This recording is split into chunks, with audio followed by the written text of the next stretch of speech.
ചന്ദ്ര പട്ടാളത്തിൽ എപ്പോഴും അത് ഞാൻ 2 ദിവസമായടാ ചന്ദ്ര വന്നിട്ട്. കോട്ടയൊന്നും ഇല്ലേക്കാ? കോട്ട ഉണ്ട് ചന്ദ്ര. ബ്രിട്ടീഷുകാർ നിർമ്മിച്ച ഇഷ്ടംപോലെ കോട്ട കേരളത്തിലുണ്ട്. പറഞ്ഞിട്ട് ഒരു കാര്യമല്ലേ, നിങ്ങൾ ഈ പട്ടാളത്തിൽ പോയിട്ട് ഈ കുത്തിക്കോമഡി കളഞ്ഞില്ലേ? ഇത് നിങ്ങളൊരു കാര്യം ചെയ്താണ്ട് ഈ വണ്ടി എടുത്തിട്ട് ഓടി. ഞാൻ പട്ടാളത്തിൽ പോയപ്പോ വണ്ടിയെല്ലാം തുരുമ്പെടുത്ത ചന്ദ്ര. അല്ല നീ എവിടെ പോയിട്ട് വരുന്നു? ഏതാ കാവറക്കികളെ ഒരു ലോഡ് കൂടുപാത്രം ചെയ്ത് നമ്മളെ പാർട്ടി ഓഫീസിൽ കൊണ്ടുവച്ചത്. അത് ശരി. അതിനിപ്പോ നീ ഇപ്പൊ എവിടെ പോയിട്ട് വരുന്നു?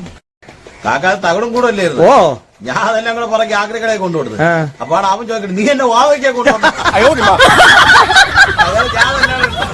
നമ്മളെ പാക്കരം കണിയാരുണ്ടല്ലേ, അടുത്ത് കൊണ്ടുകൊടുത്തു. എന്നിട്ട് പാക്കര കണിയാൻ എന്തൊരു പറഞ്ഞു? നിങ്ങൾ ചിരിക്കണ്ട. അത് വന്ന ശേഷേ എന്തൊക്കെ പ്രശ്നം നടന്നത് നിങ്ങൾക്ക് അറിയാമോ? പാർട്ടി ഓഫീസിൽ നിന്നൊരു ബോംബ് പൊട്ടി. അത് കഴിഞ്ഞിട്ട് നമ്മുടെ പഞ്ചായത്ത് മെമ്പർ ഉണ്ടല്ലോ, അവിടെ ചാരുതല വീട്ടിൽ ചെന്ന് കയറി നാട്ടുകാർ 2 കൈ കാലം വച്ചോ. കൂടോത്രത്തിന്റെ ഒരു എഫക്ട്. പിന്നെ അത് കഴിഞ്ഞിട്ട് നമ്മുടെ പാർട്ടിക്കാരെല്ലാം തിരുവനന്തപുരം സെക്രട്ടറി ഓഫീസിൽ ചെന്ന് അന്നാൾക്ക് വീരിക്കൊണ്ടല്ലേ ഭയങ്കര എഫക്ട് തന്നെ. എന്നിട്ട് കണിയാൻ എന്തേലും പറഞ്ഞു? എന്തിനു പറഞ്ഞെന്നാ, ശത്രുദോഷം മാറാൻ വേണ്ടി എന്റെ കയ്യിൽ ഒരു സാധനം പൂജിച്ചതാണ്. എന്നിട്ട് എന്റെ അടുത്ത് പറഞ്ഞേ പാർട്ടി ഓഫീസ് കൊണ്ടുവയ്ക്കേ. ചന്ദ്ര അപ്പൊ ശത്രുദോഷം മാറൂടാ? മാറോന്നാ കണിയാൽ ചെയ്തതാണ്, നിങ്ങൾക്ക് അറിഞ്ഞൂടാത്തോണ്ടാണ്.